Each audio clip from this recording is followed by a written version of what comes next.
nima uchun do'zaxda ayollardan ko'p bo'lar ekan deb so'radilar. Shunda payg'ambarimiz alayhisolatu vassalam, sizlar ko'p la'natlisizlar, ko'p qarg'aysizlar va eringizga kufrona ne'mat qilasizlar dedilar.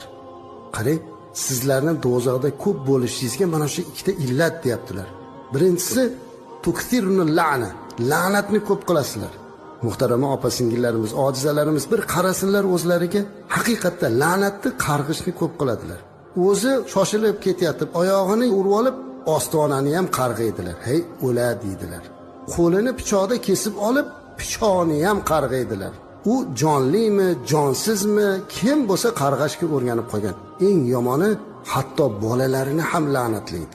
Juda ko'p mana shu keyingi paytda onalar bolalarini qarg'ashi, bolalariga la'natlashi ko'payib ketdi.